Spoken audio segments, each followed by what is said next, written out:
आज हम लोग करंट इलेक्ट्रिसिटी में पढ़ेंगे इको फ्रेंडली टेक्नोलॉजीज़। देखिए इको फ्रेंडली टेक्नोलॉजीज़ क्या है। देखिए जो हमारी पुरानी कन्वेंशनल टेक्नोलॉजीज़ थी उसमें पॉल्यूशन ज़्यादा पैदा होता था, मतलब वेस्ट मटेरियल ज़्यादा होता था और एनर्जी एफिशिएंसी कम थी। तो हमें ऐसी टेक्नोलॉजी का डेवलपमेंट करना पड़ा जो रिन्यूएबल रिसोर्सेज पे बेस्ड हो। So there is a need of for a new technologies that have the ability to harness का मतलब होता है use the renewable sources of energy which are more environmental friendly और eco friendly। तो ऐसी technologies जो renewable sources पे based हो और जो इन्वायरमेंटली फ्रेंडली हो उन्हें हम कहते हैं इको फ्रेंडली टेक्नोलॉजीज। अब इको फ्रेंडली टेक्नोलॉजीज की ज़रूरत क्यों पड़ी? दो फील्ड में ज़रूरत पड़ी। हमें अपनी एनर्जी एफिशिएंसी बढ़ानी थी और जो पॉल्यूशन या वेस्ट मटेरियल निकल रहा था वो कम हो जाए। इन दोनों चीज़ों को करने के लिए हमें इको फ्रेंडली टेक्नोलॉजी का डेवलपमेंट करना पड़ा। क्या है? Eco friendly technologies are use to improve our usage in two major areas. Number one that is energy efficiency and number two is reduction of harmful waste. हमारे पहले जो technologies थी उनमें एनर्जी एफिशिएंसी कम थी जबकि वेस्ट मटेरियल ज़्यादा निकल रहा था।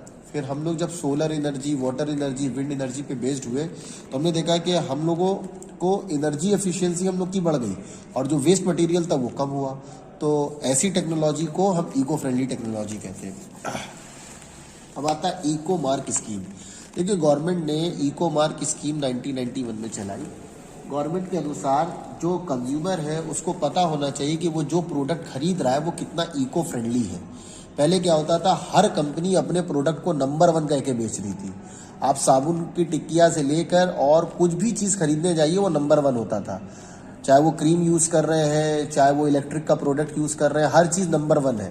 तो गवर्नमेंट ने एक स्कीम लगाई कि जितना भी इलेक्ट्रिक प्रोडक्ट है या जितना मैकेनिकल प्रोडक्ट है उसको इको फ्रेंडली लोगों से मार्क करना पड़ेगा ताकि कंज्यूमर को पता चले कि वो जो प्रोडक्ट यूज़ कर रहा है वो कितना इको फ्रेंडली है। तो देखिए पीपल हैव टू मार्क, जो कंपनी है उन लोगों को have to mark sure that when they get ready to buy a new product they buy it from a company that support eco-friendly technologies through its product and should look for the eco mark logo। तो उनको वो लोगो खरीदना, वो product खरीदना चाहिए जो eco friendly है।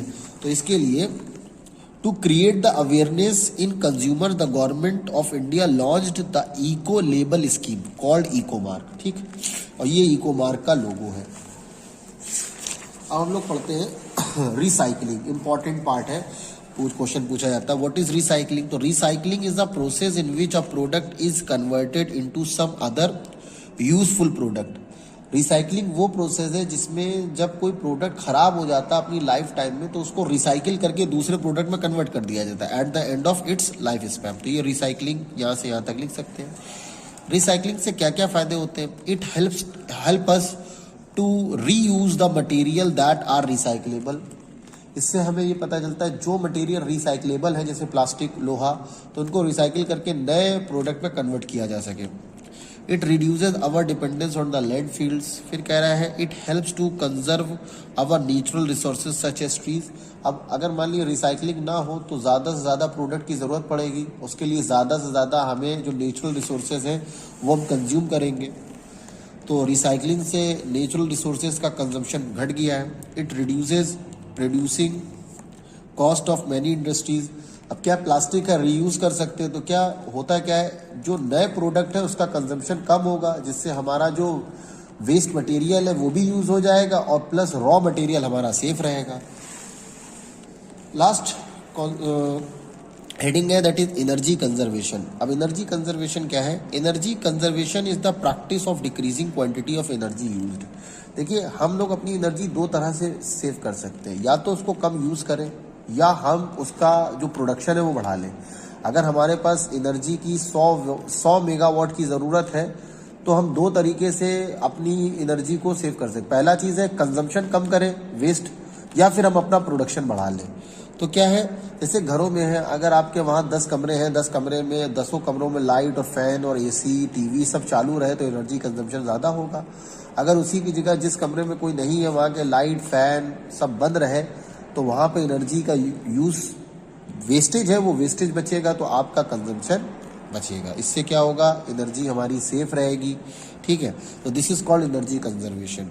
तो energy conservation is the practice of decreasing quantity of energy used, चाहे वो वाटर हो चाहे वो लाइट हो, जब अगर हमें यूज नहीं है तो उसको वेस्ट नहीं करना चाहिए। अब देखिए इस एक्सरसाइज में आते हैं, give any 4 problem associated with the construction of dams. देखिए डैम्स के कंस्ट्रक्शन में क्या प्रॉब्लम्स आती है, इस पे हमें लिखना है। इस पूरे चैप्टर में तो डैम्स के बारे में नहीं दिया, हम आपको छोटा सा एग्जांपल दे देते हैं। क्योंकि डैम्स के कंस्ट्रक्शन में क्या प्रॉब्लम आती है, पहली चीज डैम्स हर जगह नहीं बना सकते, उन्हीं नदियों पे बनाया जाता है डैम्स जिसमें पानी का बहाव सफिशिएंट हो। अब हम ऐसी नदियों पे अगर डैम्स बना रहे हैं जिसपे पानी का बहाव नहीं है तो हमारा पैसा बर्बाद जाएगा, गवर्नमेंट का पैसा खराब जाएगा।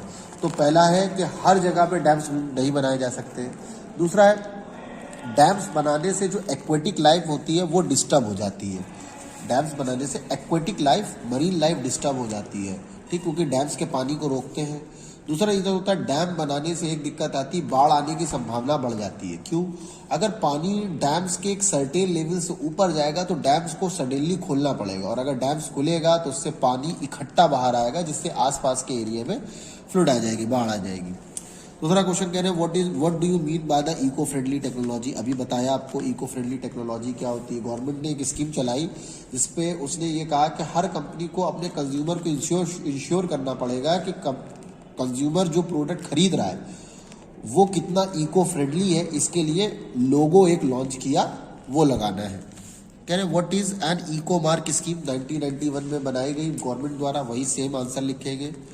फिर कह रहे हैं give a suitable example to show that the change of the raw material can lead to eco friendly product.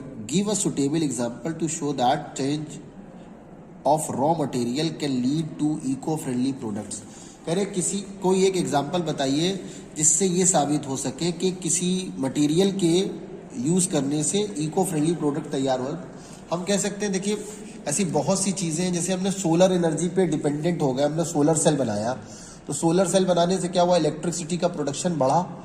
घरों में छोटी छोटी एलईडी बल्ब हम सन एनर्जी से चला सकते हैं, और इससे हमारी जो डायरेक्ट जो कोल से पैदा होने वाली इलेक्ट्रिसिटी है उसका कंजम्पशन घट गया।